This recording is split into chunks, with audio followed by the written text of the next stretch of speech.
Good evening and welcome to reading number 376 of the It's About Time Writers Reading Series. A year ago in March was one of the very few readings that didn't happen on the second Thursday. But I'm happy to report that by April, with the help of the Seattle Public Library, we were up and running. And in the last year, we've been able to start recording these readings. So I do need to let you all know that this reading is being recorded and it will be edited though, so all names will be removed, but it will then become part of an It's About Time YouTube channel. And the featured readers tonight will also be part of a podcast that will be available on the Seattle Public Library website. So it is my pleasure to start the year off a little differently. Mary Ellen is wearing the green and says if we'd been in person, she would have brought us shamrock cookies, and I have no reason to doubt her. It's wonderful to see so many people here tonight. It's a new record for our online presence, and I'm delighted that nobody had to drive across town and that we're able to be here. Tonight we're going to be hearing from Amber Nelson, Mary Ellen Talley, and Diana Elsner. So Diana from California, Mary Ellen from near Green Lake, and Amber and I are alive in Ballard, Washington. So close to our own home branch, which has been incredibly supportive. And I am so thrilled that just before the start of our entering the world of pandemia, that we have become an official partner with the Seattle Public Library. So I'm going to introduce now Amber Nelson. She is the author of 2 full-length books of poetry, In Anima, Urgency, and The Sexiest Man Alive, as well as numerous chapbooks, most recently First Apocalypse, and she's the co-founder, well, I don't know if is or was, she was the co-founder of Alice Blue Review and founding editor of Alice Blue Books. She lives in Seattle with her partner and their 2 cats, where she hikes, bikes, and cooks a lot. Welcome, Pamela. Oh, not Pamela. Pamela is coming in from the waiting room. Welcome, Amber. There you go. Hi, it's so nice to be here. Thank you for inviting me. It's great to see all your faces in these tiny, tiny boxes. I'm going to read from a couple projects. The first will be my book, Sexiest Man Alive. For those of you who don't know, this book was written 1 poem for every sexiest man alive, starting from the very first Mel Gibson through The Rock. Each poem was written using collaging their public speech, so things they said in interviews, on red carpets, in real life, not like dialogue from movies or that sort of thing. And I'm just going to read 1 poem from this book, and it's Sexiest Man Alive, 2005, Matthew McConaughey. All right, all right, all right. Now, first off, I want to thank God, because that's who I look up to. To my family, that's who and what I look forward to. To my father, I know he's up there right now with a big pot of gumbo. I'm in South Africa at the moment, and of course I still play the congas naked. I mean, well, it's a heaven of a story, ain't it? I am vain. I think vanity is a good thing. And I started to strip things down, and after that, I was high as a kite. What does that ring mean? What does my name mean? You might be tempted to call it spiritual, but I think that description would be a dodge. I'm religious. I like that word. To that, I say amen. We all have a frequency where things are clicking. I got much more selfish. I'm a fan of the word selfish. I'm turned on. I'm interested in things. I'm in the clay in my career. You start to miss things, you know? Listen, I was thinking, my brain's not wild enough, not in tune enough to be finding things that inspire me. At the end of your life, all the things you thought were periods turn out to be commas. There never was a full stop to any of it. We gotta light the fire. I lived in a trailer. It's an Airstream. Let's understand that this is not a destination. This is the beginning of an adventure. I'm going to unbrand. I'm sure we're going to talk about the years I was in romantic comedies, the guy on the beach running around shirtless. I believe I gave them buoyancy. I like people who are great at what they do. We would get together and have a steak dinner and philosophize. That's mainly what I do with my male friends. It's the Latin, ligare, to bind us together again. That's about the point where I start to see I can survive. Speculate all you want. Do I think the image of me is a true picture of who I am? No, it's incomplete. But things about me that are out there, I'm not going to say they're false. I didn't just fall off the apple cart. I worked for all of it. What I've been choosing? Somebody who I could get drunk on their obsessions. You know, soothsayers, preachers, Barnum and Bailey, poets. It's a whole different rhythm and way of speaking. I still have moments with acting where I'm like, I'm getting away with it. I was the first frat boy in the University of Texas Film School who wore button-down denim shirts, boots, and a buckle. The stereotype is that we're slow. I like to say we take our time. I've never had fears that I was stuck in one thing. Everything's right where I left it. I didn't see a false note anywhere. And in case you didn't know, I've always been in on the joke, and I can shake hands with that. So that's the sexiest, thank you. That's the sexiest man alive. The next thing I'm going to read is 2 poems from this project. It's totally unnamed. Even the poems are unnamed. I've been working with a visual artist named Cole King. I'm going to read the last 2 poems that we've done, or the last 2 pieces that we've done in this series. I'm actually going to share my screen just for a minute so you can see the visual art that I'm responding to. So that's the first piece. Well, the 8th piece in our series, just so you can have a look. Untitled. Planetary or maybe ocean deep, a vision disrupted by synapse or bleed, this abyss flooded under watch. Where is the guardian we were promised? Where is the tree rooted by God to heaven? The bottom of the sea makes promises, the sky makes promises, the light makes promises, the moon, the eye makes promises, all promises are broken somehow. We grow and reach all the same, and the eye, and the eye, and the eye. I'm going to share the 9th one, and that's the most recent. Well, actually, I just got one this week. It's the most recent one I have a poem for. Untitled. Everything has its wonders, even darkness and silence. Helen Keller. A new body shapes itself into being in the dark. In space, there are no stars by which to navigate this sea. What it is to see only by feel. What it means when to feel overwhelms against new skin. There is comfort in silence. The body celestial, a rogue from the dark. The tree, a root by which to hold or be held. There is something out there somewhere else.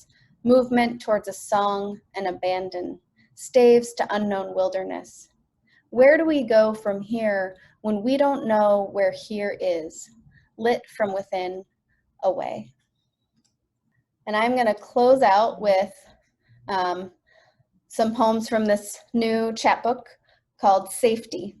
It was all poems I wrote doing a poem a day with a friend who I hope made it here, but if not, oh well.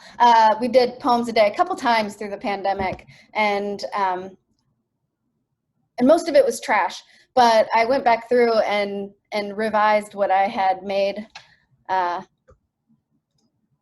into this. And yeah, I can bring the chapbook out. I see your question later. I don't have it on me right now, but I'll grab it before the day is done. So the first poem, Infection. In the beginning, there was nowhere, its fingers endless contamination. Tell me now where safety lies. I do not see it. only mountains. The future will bear down. The sun rises, rows of stampeding bodies, the valley, what we remember, the world fed on the bones of us. Parable of the Assassin. On the horizon, shimmer seems like home in a desert that does not exist. There are no safe places here. There are no safe places anywhere, only the violence and terror we travel between. Outside the lights, like the sky whited out. I should something. Outside the lights, a siren. It's raining now, later, more sirens. It's difficult to see the world clearly. The windows a fog, so hard to kill. The sun had come, I forgot.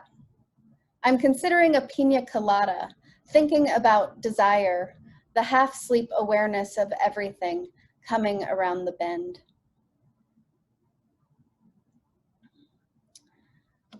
There will be brutality. It won't be in the hungry eyes of a wolverine, won't be the knife's teeth biting, isn't brimstone, isn't dining with bloody mouths. It is sometimes a blue sky, even now, and cherry blossoms. There will be brutality, but not bones snuffed in the wind, how it tastes to us, winter's thin air. Brutality, it will change, yellow daffodils like laughter and sharp mountain peaks. The predators, how on the meat of their bodies it means a quickening, their coast and red wake, their glow, shadow, glow, no light, no light. There will be brutality of stillness, of barren fall, drift, of abundance, of revulsion, the brutality of eclipse, the moon imploding, the galaxies shrunken, brutality yet to come. Buried. There is a challenge, 2 lines like a delta glowing, dust that never is, a hollow knock, its years, the water new on the spruce, low tide, a granite boulder is the same. 2. A day of juniper in ripe grass, nothing but a thin scream stretching, the bright its tip fractured and distant, like a gull without breeze, the last of fireweed, wet silk stained. When I cradle the when I cradle the flower in my hand, petals loose, I see the end. Little portends an ill fate like coming undone. My hands shake too, wait for night and then more days, even as each bleeds. I know the flowers, thrown away, composted, forgotten, dust to dust and whatnot, but I'm not yet ready. The time will come when there is nothing left to hold on to. We have all just come undone. There is nothing left. And this will be the last one I read. Night 1. A sound under wing.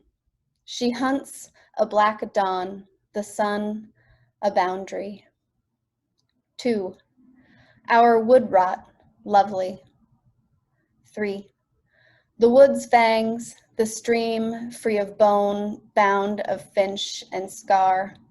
Rust unfathers a field. And that's it for me today. Thank you so much for being here, having me, etc. You had promised that, as you said, before the day is done, you will be able to show the cover. Of this chapbook, no, I just finished writing it. It doesn't have a. Okay. Like I just finished it. In fact, I'm not even sure it's finished. It still has notes towards potential revisions, but I thought you meant First Apocalypse, which I do have. But. Well, I think they want to see them all. So great. Thank you so much. Thank you for blue sky and cherry blossoms in the midst of brutality.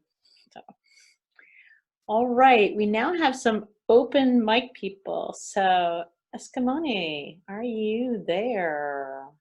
Yeah, I ask you to unmute. I should have said the order before.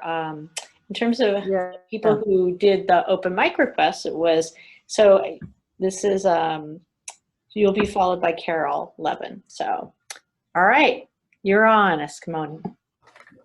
Metal upon metal for Wayne Smith. Wayne dreams of a heaven where metal upon metal rules. He can see all of 11 robots who pretend to be in school. Where metal upon metal rules, no place for a man exists with robots who pretend to be in school. He finds it all a funny myth. No place for a man exists with no oxygen or food.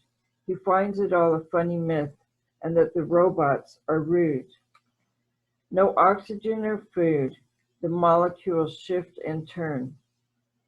And that the robots are rude, he tries his best to learn. The molecules shift and turn like a kaleidoscope.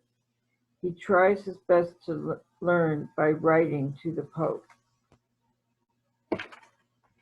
Do I have a time for another one? Yeah, sure. Okay. The sun burrows a ray into my brain. It sends squid-like tentacles to the corners of my mouth. They pull them up into a perpetual grin. Tears run down my cheeks like twin creeks. Thank you. Carol Levin. Okay. While a moonbeam zips to Earth in less than a second, the house mouse and I come eye to eye this evening. Neither of us is pleased about this. House mouse, aiming for the Austrian apple strudel, stunned by the flicked-on kitchen light, is an ogre in my eye, visible in an unlocked Ziploc plastic bag, circling berserk. Finally, free to the floor where, poof, tip of tail, under and out. Still standing, stopped dead at my entrance, I wish I would look away, surmising imperceptibly a more positive relationship with food, as a phosphorescent prism hangs in air and slides from my sight. And I have one more. Yep, your name was Nate. Your ears have risen in value, ears that never would I have imagined when sitting behind in 4th grade, fascinated, concocting funny ear names for those winged lobes that I wish were mine now. Eyes like mine need ears like yours to hold the heavy rims that cross my nose.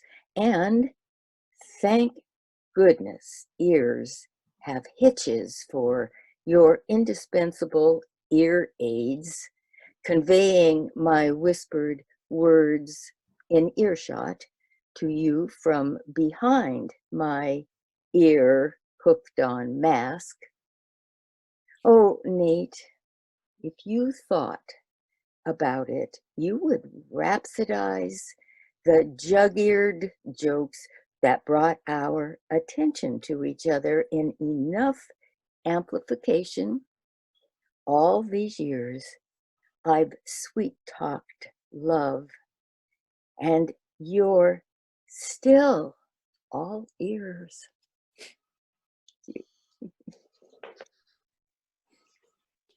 Next, we're going to be going to Mary Ellen Talley, and after our reading from Mary Ellen, we'll have 2 more open mics, and that will be Rick Fordyce and Alison Eckels. So, let me introduce Mary Ellen. Mary Ellen Talley's poems have recently been published in Raven Chronicles, Banshee, What Rough Beast, Global Poemics, and Ekphrastic Review, as well as in the anthologies Chrysanthemum and Ice Cream Poems. Her poems have received 2 Pushcart nominations, and her chapbook, Postcards from the Lilac City, was published by Finishing Line Press in 2020. Mary Ellen is a former school-based speech-language pathologist and lives in Seattle. Welcome, Mary Ellen. Thank you. I just got a notice that my internet connection was shaky, but I think I'm okay. Thank you all for coming, and thank you, Peggy, for inviting me, and to Seattle Public Library. It's great to read with Diana and Amber. I'm going to be reading some poems from my chapbook, Postcards from the Lilac City. The artwork is by my son. It's largely a nostalgia-based chapbook about my hometown Spokane, which has a lilac festival every year, ever since 1938. And the book is available through Amazon and Finishing Line Press. So I'm going to read some poems from my chapbook, and then I'm going to read a few poems about our trip to Ireland a couple years ago when travel was happening. The first poem is called End of the Trolley Park.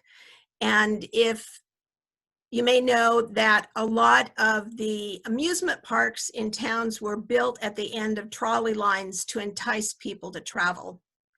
And this was one of them. Carousel at Natatorium Park in Spokane, Washington, 1909 to 1967. Come back. Watch families drawn to swimming, baseball, gardens, rides, and cotton candy. They picnic at the curve in the Spokane River, not far from where 2 Chinese dragon benches breathe fire. See the gilded carousel, gift of master carver Charles Louf in honor of his daughter Emma's wedding.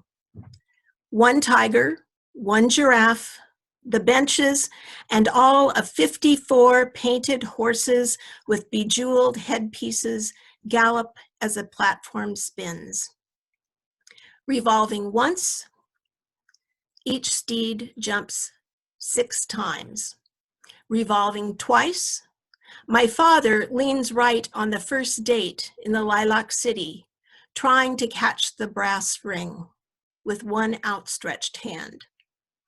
It won't be a stylish marriage. We can't afford a carriage. See now the end of an era.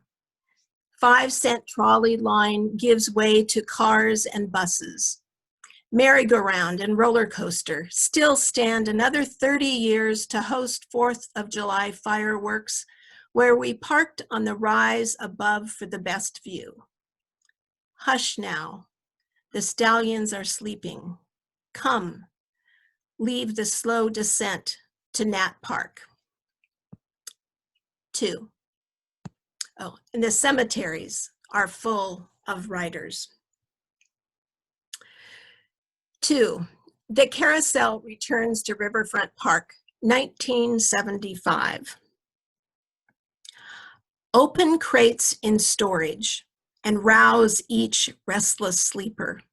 Wake up. We will tend to your grooming, sweep away years of dust, restore plumes, re-glue dazzling glass jewels. See how each sculpted giant preens elegant shine in coats of paint and lacquer. Come now, enter the brick stable upriver, where 333 mirrors revolve and 180 lights kaleidoscope color in the circular home. Ticket takers welcome the parade of people queuing up, now listening to the organ's 300 hurdy-gurdy pipes. Each animal glistens in waiting. Throngs step to the wood plank platform to take their pick.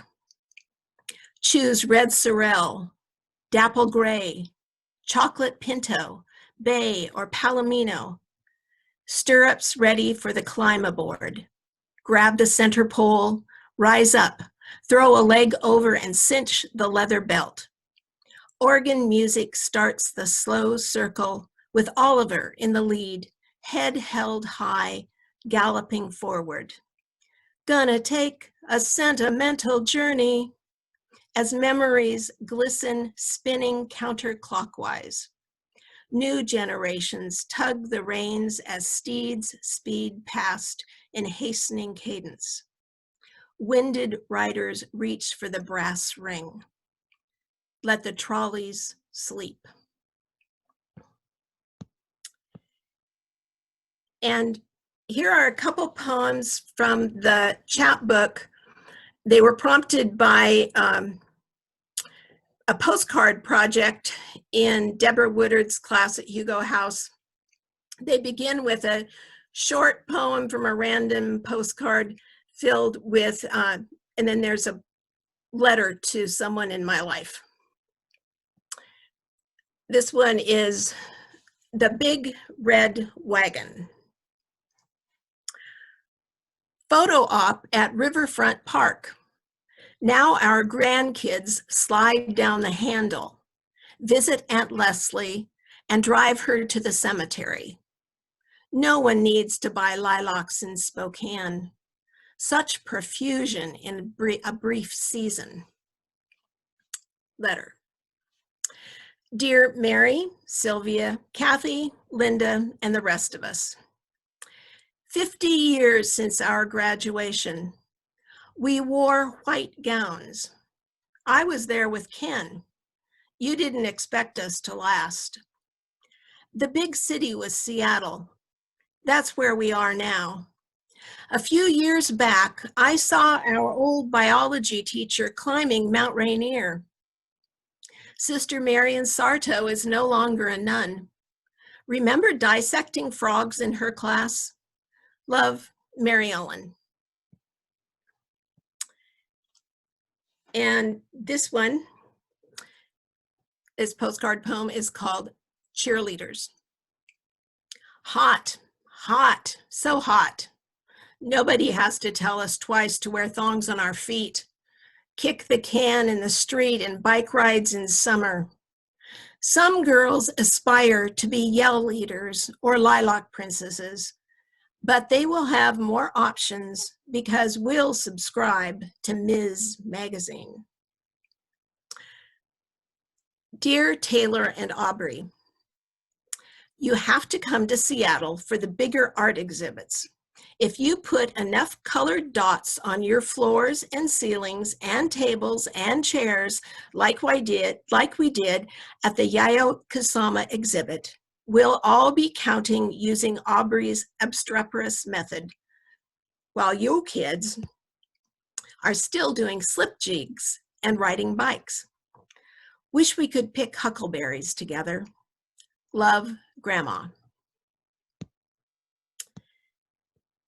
And now I'll read a few poems about Ireland because St. Patrick's Day is coming up. And these poems are not in the book. Most come out of a trip to Ireland in 2018. Endangered Plants of Ireland, County Wexford. To think during joy of its ending, where bog orchids used to grow wild, to bury bones on a bright day where narrow-leaved helleborine grew, to gather treasure from the homestead in Dunganstown where serrated wintergreen drank soil, to seize clear-headed from vibrant fields the one spoiler where green-winged orchids bent, to close the door of the caretaker's cottage near melancholy thistle spreading, would trample too many wishes. Marvel the roses at Our Lady's Island, near Kerry lilies almost gone.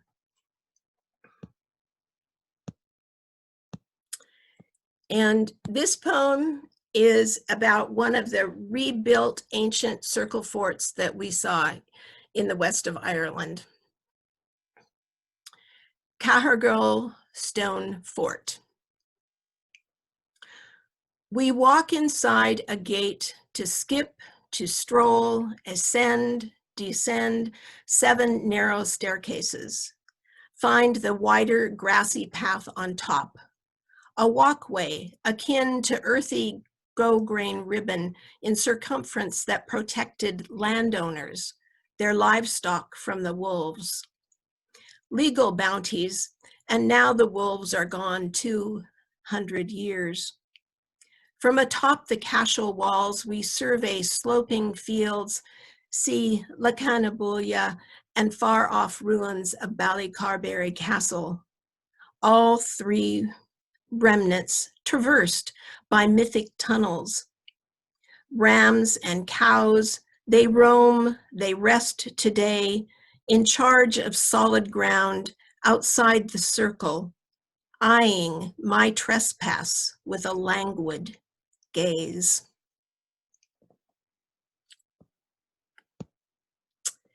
And when we were in Ireland, I fell in love with the fuchsia hedgerows, which you don't see here.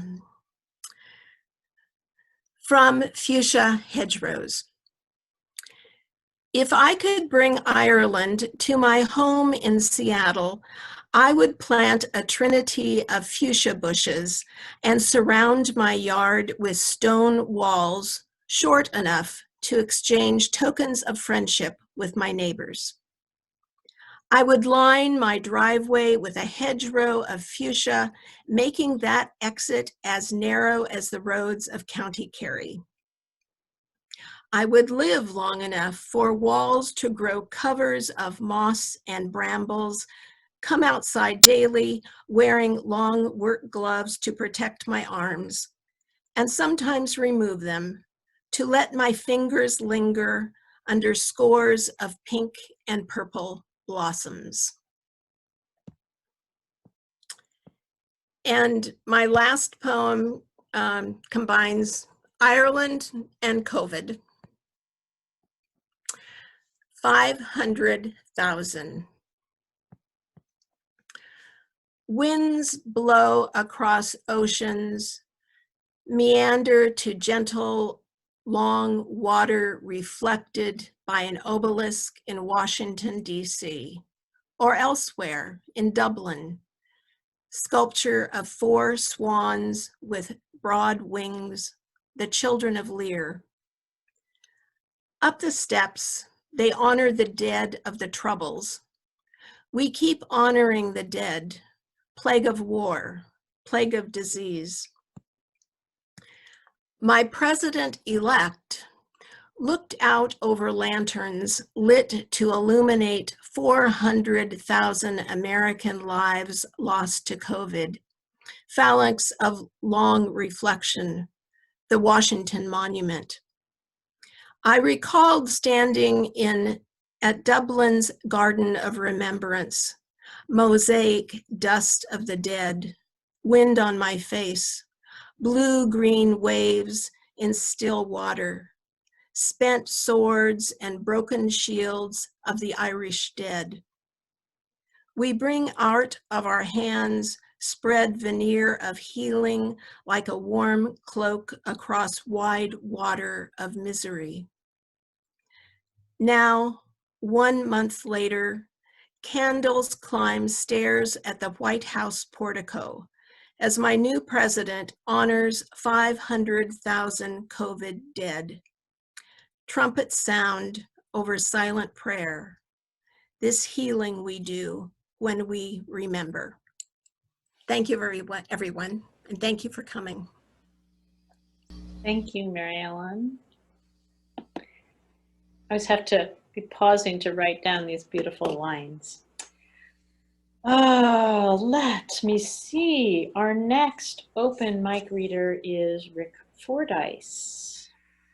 Okay, I thought I'd read a short Seattle story that I have. I wrote it last summer during kind of the height of all the social unrest that was going on everywhere.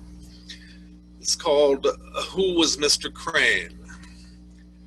In the fall of 1963, a few months into my 6th grade year at John Rogers Elementary in North Seattle, we were given a new principal, Mr. Valarezo.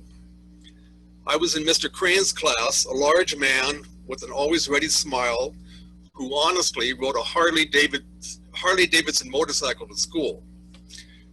His was one of just 2 6th grade classes at John Rogers. Initially, the entire school was introduced to our new principal at an all-school assembly, and because he was so friendly and outgoing and genuinely interested in all of us, and said he would do his best to help us all do well, we all liked him very much. The students of John Rogers were approximately 96% white and 4% Asian, nothing else. Mr. Valarezo was Hispanic, either Mexican, Central, or South American descent, and the color of his skin was brown.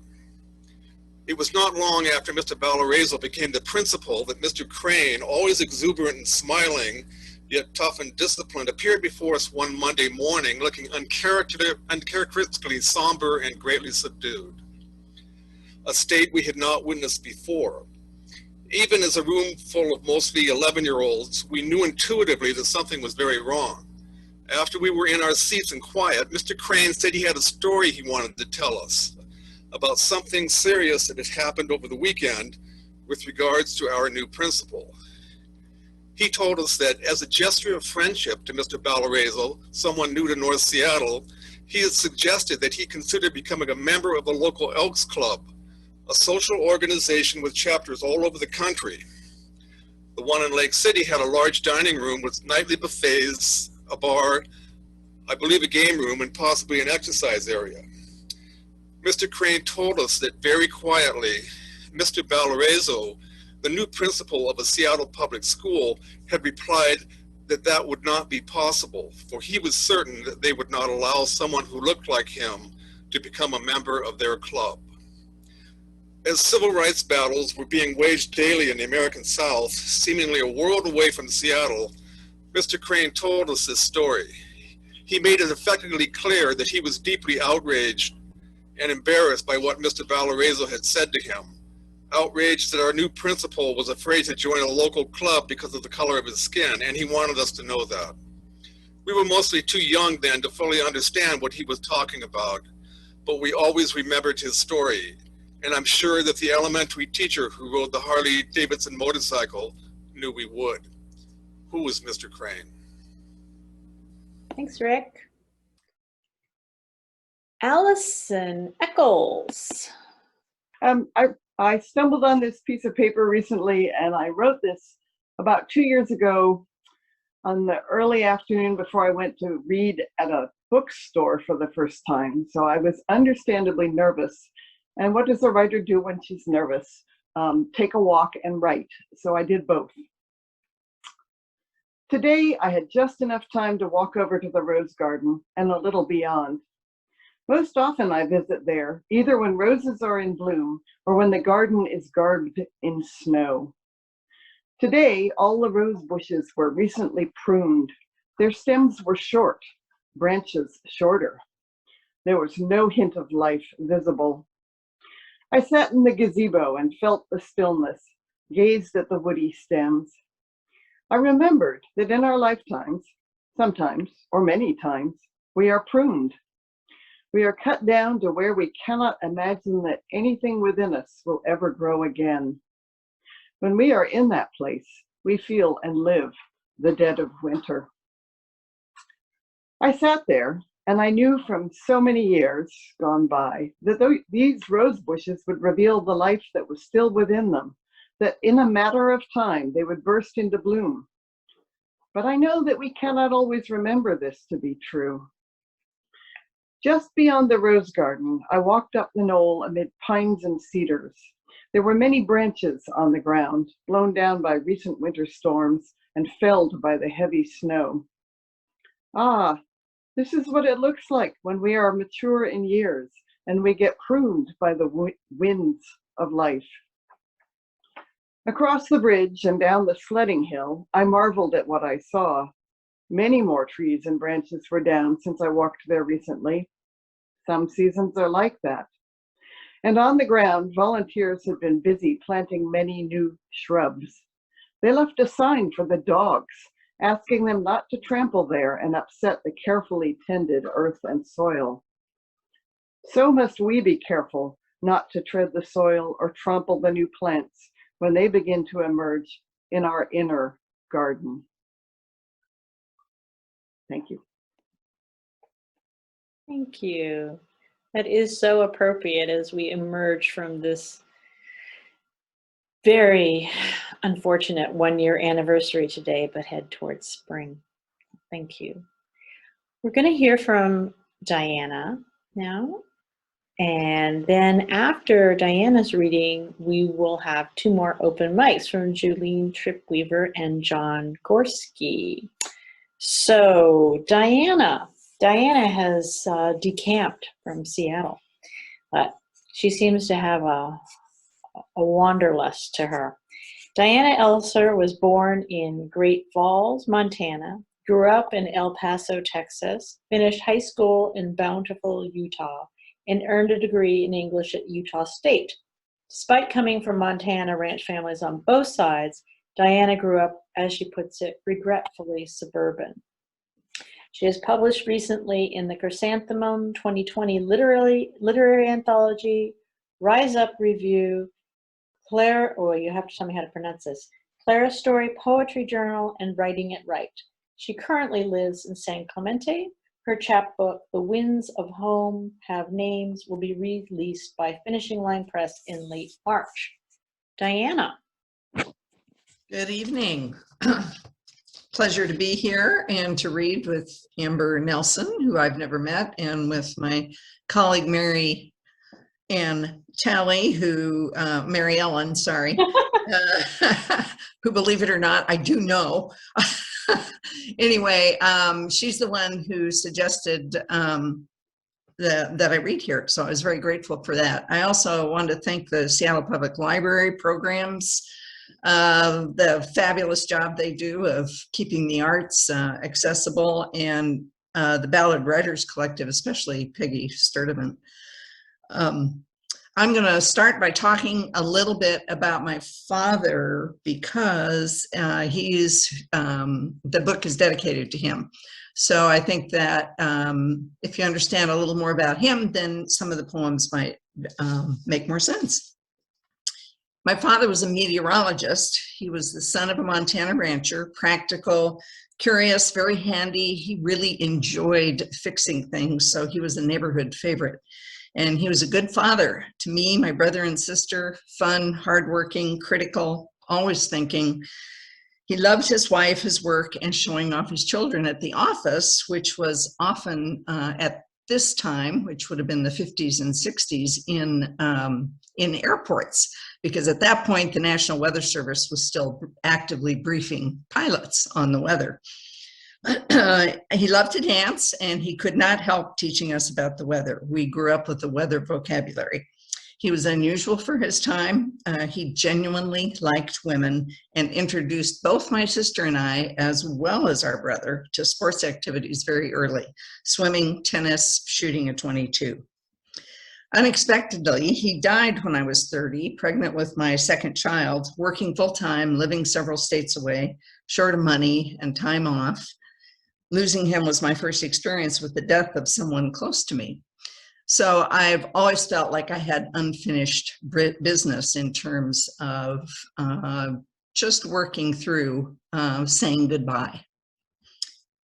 So in these poems, I pay tribute to him, drawing a parallel between the Earth's weather phenomena, separate from but related to climate change and global warming, and the emotional phenomena of human behavior, exploring grief, memory, the art of prediction, how we attempt to resurrect the loved ones we've lost with words and deeds, And finally, how blind we can be to the signals our bodies and our communities and our planet send us. The first poem is about a sudden desert thunderstorm, the kind that triggers flash floods. And to demonstrate the parallel, it's sort of how grief overwhelms you at times. It's called Thirsty Again. Agonal gusts whip, scrawl themselves on a weather tarp's flapping blat and snap, crack and drop an old cottonwood's upper trunk. Sudden rain cold were caught by instant wet, faces slick with big drops, cloud grumbles close in, light sprints past sound. Glimmer flash upset, quick glare strobes the landscape, sends us inside, slipping, ear slapped, soaked. Dripping, we towel off in a metal drum beaten with sticks. We're deaf, rain thrashed, wind shrieked, water gushes beyond gutters, dark rushes the windows, door slams open. We crowd against what would still take us, slide down to hold and hold. In new quiet, temperature up, we twitch, humidity ticks the air, pressure up, sunlight bends through the west rain-licked window. Wet clothes stripped away, we rest. Next morning, you'd never know, except the cistern's full. Landscape crisp as laundry outside dried. Fresh gravel fan like a brush stroke at the bottom of the wash. By afternoon, heat cracked mud, skies blue with dry.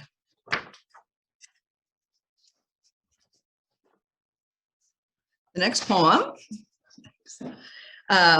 is called Radiosonde. And for those of you who don't know, a radiosonde is a weather balloon, smaller than a hot air balloon, but 20 to 30 times the size of a party balloon. And attached to it is a package of weather instruments, now all computerized. It's only about that big, that measures and broadcasts back to the ground the weather conditions in the upper atmosphere. And that feeds into forecast developments. The amazing thing to me is that in the age of weather satellites, these balloons are launched twice a day simultaneously all around the world. If you find the instrument package, it can be returned postage-free to the National Weather Service, assuming it's a US balloon. Radiosonde. My father drives into a snowstorm, big in his winter hat, coat, gloves. Windshield wipers thump, dry heat blows soft. The snow tires make a funny sound. We float in snow, night poked open by headlights. A deer, Dad says, when we see shiny eyes. He slows the car, turns onto a short road with a gate, leaves the motor on so I'll be warm, tells me to watch out the window.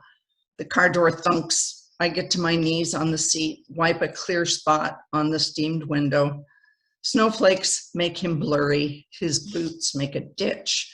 He opens a gate, goes into a little house, comes out holding the biggest balloon I have ever seen, all white, lifts his arms, and the balloon bumps into the snowflakes, up and up into the dark until I can't see it.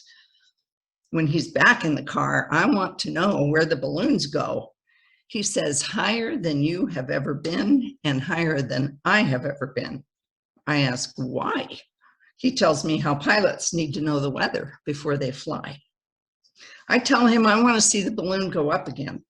He says they go up every night, every day, everywhere. Now we're driving, and I want to know how big is the sky. Pretty big, he says. The higher the balloons go, the colder it is. I'm sleepy with questions I have no words for. Eyelids heavy with balloons.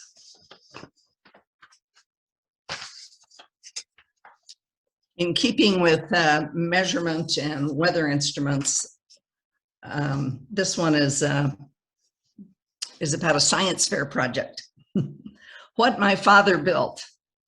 I watched my father measure, draw pictures on graph paper with a T-square, label with numbers, the feet and inches, went with him to the lumberyard, watched him measure again at home, covered my ears from the circular saw's whine, held pieces of wood in place against the handsaw, hacksaw, zzz, and shush, the hammer, wham, wood chisel, level, plane, sander, Phillips, flathead. Sometimes I got to help drill holes, twist screws, hit nails, mount handles, knobs, hinges, For the 6th grade science fair, I chose to build an anemometer with wood scraps from the garage, a plywood square marked with an arc, wind speed in miles per hour, a smaller plywood triangle attached to a wooden stick to make a paddle that would catch the wind. I trimmed the 5/8 boards, picked off splinters, sanded edges, nailed the paddle to its handle, bolted it to the bigger board, painted everything white, the paddle red, made up a scale.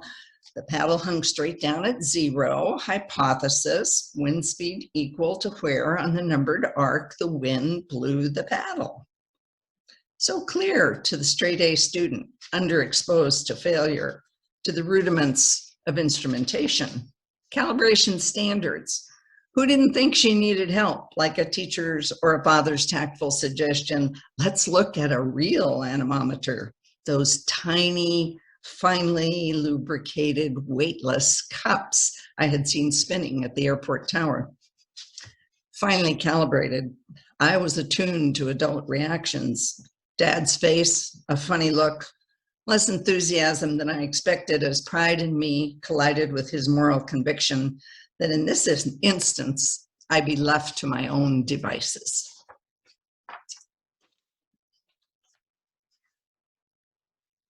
So when my father was dying, I had to fly back and forth between Boise, Idaho, and the Bay Area in San Francisco, as you'll see in this poem. Climate change. In Idaho, after Christmas, thin whiskered cheek against my smooth one, my father's last words, drive safe, my frozen throat, we left. Sooner than I wanted. Too soon returned to mid-January's hard freeze, my living belly swathed in soft black hose, black slip, black dress, baby curled, quiet. Sticks for trees, no birds, knee-high black boots on icy sidewalks strewn with fireplace ash and salt to keep us upright, keep us from falling, ashes everywhere, falling snow. March in Southern California, the best day of that pregnancy, I talked with a friend, fell asleep late. In the morning on the patio, ate croissants with butter, the baby heavy, kicking. I wore white flannel and lace. My 8-month belly rose out of the white wrought iron lounge, as did my neck out of lace ruffle. Bathed in sun, maple, oak, eucalyptus, leaking birdsong. So I know you can't see this very well, but you can kind of get a little bit of idea. It's a old-fashioned sort of tie clip. I mean, ties themselves are old-fashioned, right? But anyway, and that's what this poem is about. Remaindered, 1979.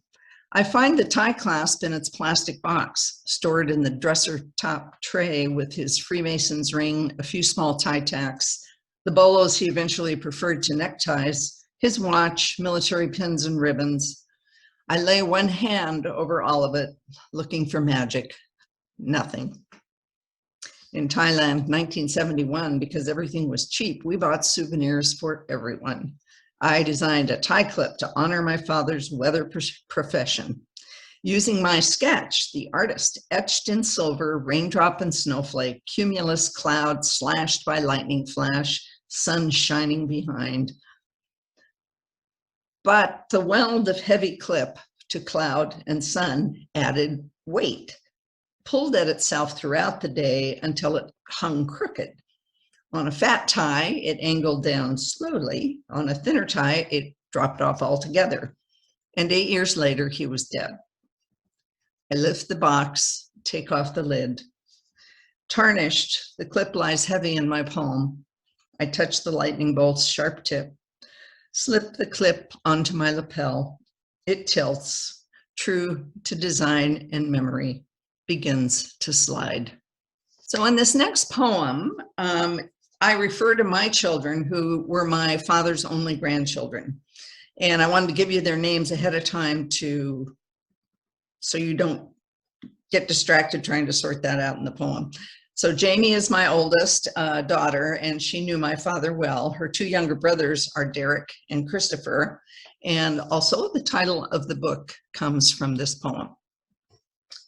high wind warning. This was inspired by a 1982 Oakland Tribune newspaper clipping titled "They Call the Wind Cockeyed Bob." No author attribution.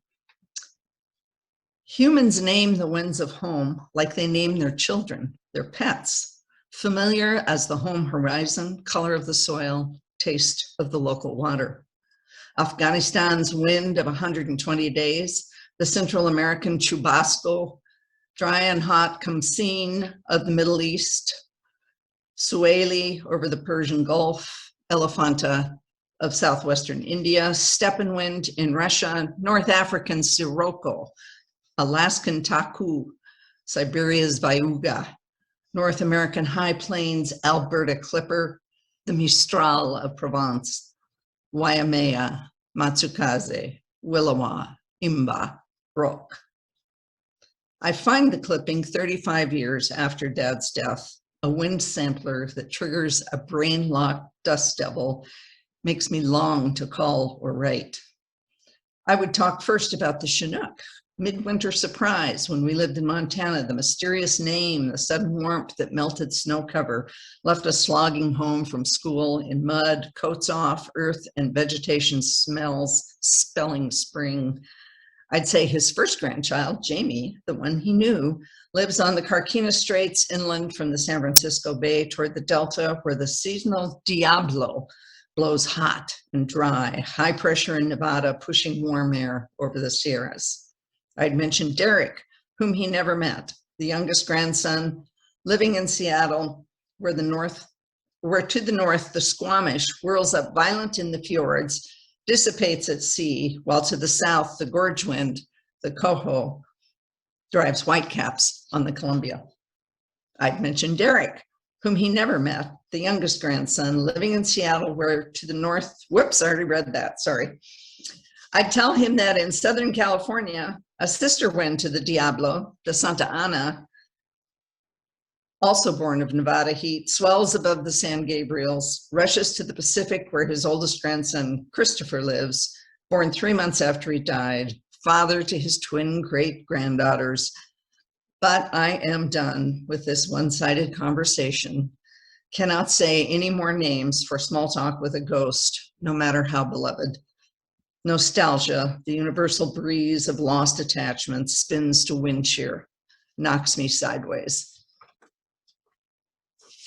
And I'm gonna wind up with a poem about the water cycle, which is, of course, key to life on Earth and an essential part of the weather. And of course, we're very busy turning water into a commodity and putting it up for sale as if it were not something that every living thing needs. In lieu of rain, all the water on Earth is all the water there ever was and ever will be. If all the words on Earth were water, 97% would be salty conversation moving in thermal layers, cold words sinking, hotter words rising, water and words and warm and cold currents pulled by moon and Earth's rotations, tidal words crawling onto beaches and off, where those who speak walk with nets, dig wells, build rain catcher word traps. Only 3% of words as water would be fresh. 75% of that locked in glaciers and ice sheets, words calving in chunks, melting. 24% would pool in dark aquifers and moistened soils where water leaks into caverns, drips off stalactites, layers itself into wordy stalagmites, scaling into echo. 0.33% would flow to freshwater rivers and lakes, used more often and far more than 0.33% of all dark and cold conversations. The infinitesimal remainder lost to faulty memory, released by plants in silent transpiration. Word chatter precipitates rain, snow, hail, and dew, all float and fall, fill the rising ocean pages. Word drops ripple, condense. Clouds of meaning rise from significant tongues, unable to make rain where dryness reigns, words fail. Riverbeds run high with dust, words undrinkable, vocabularies collapsed into aquifers too deep to reach or empty, strewn with husks of river nymphs, water gods, sprites, the world's living things waiting, wordless, scrambling, thirsty. These are a little bit lighter, but on the same topic. Rest stops attract ghouls who find the plumbing irresistible. Washington Rest Stop, just across the Columbia, G Creek, where ghouls are said to gather. Outside the restroom, press a button by the water fountain, labeled underneath, white letters on blue, push button for weather forecast. An embedded speaker spills out Portland, Seattle, information, coastal, inland, a link to the NOAA frequency. I speak into it saying, Dad, I think about you. A man passing says, you know, that's not a microphone. And I'm sure I hear a ghoul snicker. I know, but it could be, I mumble, when I want to say, who the hell asked you and how do you know he can't hear me? The water fountains come on, no one bent to drink. It's the ghouls, I'm sure. They love the water, transparent like themselves and fluid. They care nothing for the weather. And finally, a wardrobe commentary. Calculating possibilities. If all the weather happened all at once, imagine piled upon the bed, tangled hangers. You dress inside, then run back out, putting up your hood to save your head from wet, from cold, from hail or snow, waxy balm to soothe chapped lips, sunglasses or goggles to fight the glare. You paw through socks and special underlayers. And sun is not your friend, though you crave the light. You must have a hat to shade ears, neck, and face, sunscreen for all of those, and appendages, loose clothes and lightweight fabrics to let air circulate, wick the sweat away, same as your cold weather gear must wick the sweat while keeping out the chill.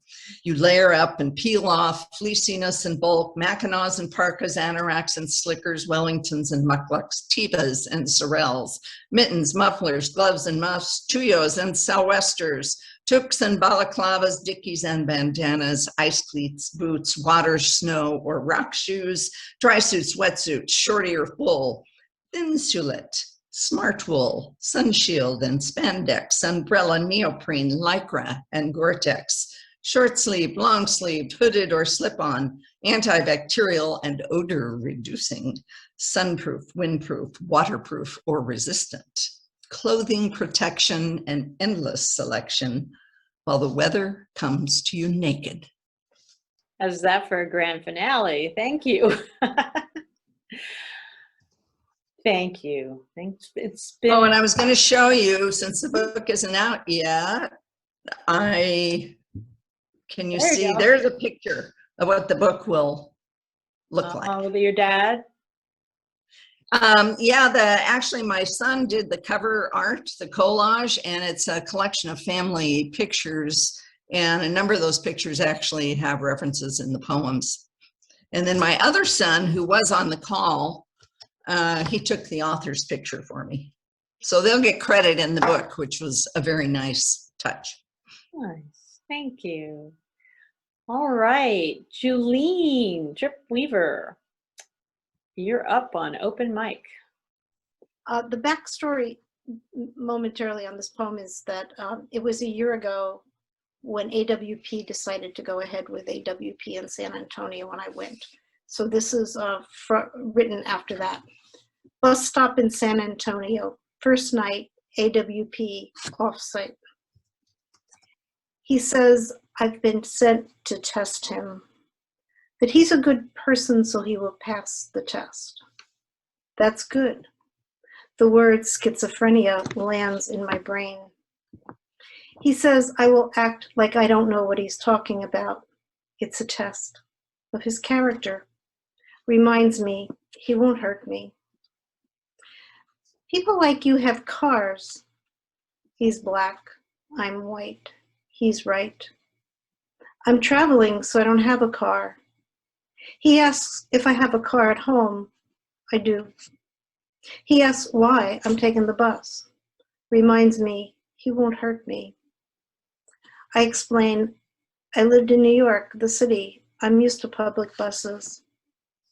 I don't fit the expectation for a white woman with white hair, a tourist at a conference, to wait at a bus stop in any sprawling city. I'm not feeble, I say. He asks what that means. I don't need a walker. I motion to my feet. Sturdy. But are they? I get leg cramps. Do you have that? He puts his hand to his mouth, his other hand motions, pushing buttons. Uber, he says, or Lyft? I pull out my phone, then explain. I don't get data without Wi-Fi, so I take the bus or walk. Because I get texts, we look up the schedule. It's 8:48. The bus is due at 9:21. Agitated, he's already waited a half hour. He says he's been up since dawn at a construction job, heading to his sister's place for the night. Homeless. I'm glad you have a place to stay. We board the bus, sit a seat apart. He makes sure I get off at the right stop. We wave goodbye.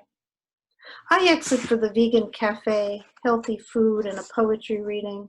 He travels on, safe for tonight. Missing the last bus, I walk back to the hotel. People like me aren't expected to ride a bus, to walk the lonely streets, to meet those who provide the labor that builds our cities. Thank you. I had forgotten that AWP went on. Incredible. All right. Next, we're going to hear from John Gorski, who has already warned me we're not going to be able to see him, but I think we're going to be able to hear him. So. Kind of changed my mind about what I was going to read tonight. It's, Diane and Mary Ellen have been reading about their childhoods and adolescence in their different cities. So I thought I'd read about when I lived in Maryland around Baltimore. Then we moved to Cincinnati later. It was like about from ages 4 to like into my 20s. So this is called the Chesapeake's Waters. I'll never get back to the choir of undecipherable words carried on sea breezes from the inlets of the Chesapeake when I was a child in Maryland. In the summer's humidity, they gleamed like sunlight in the waves of my sister's blonde hair and faded in a blue Polaroid haze. Soon twilight filled the beginning of my teens with the vermilion harmonies of the drifters singing this magic moment, a rhapsody of ecstatic sentences repeating from convertible sailing down Ritchie Highway from Baltimore. But we moved away, and my sister left forever, stranding us under the azure himmel of Cincinnati, where I got lost in the hiss of German syllables. Riding the haunted green night hills above the river, I saw my sister, a wraith, watching the Ohio River winding west. Later, I boarded the rugged juggernaut of the stones painted black, seeking an Eden where my brain caught fire with hallucinogens, and I descended to solitude as the evening sun darkened to a blot of India ink. This is about a poetry reading I went to in it was a Fremont Library in 2010, so I don't want to make the explanation longer than the poem here. So, rainy day haiku. Magnesium voices read verse to refugees from rainy streets within walls the color of Roquefort cheese. Thank you. Thank you. I'm so glad we were able to hear you, if not see you. Yeah, that's the best part. Oh, nice. So our next reading will be on April 8th, and we will be welcoming Jacqueline J. Ware, Cynthia Orr, who I think is with us tonight, and CJ Dudley.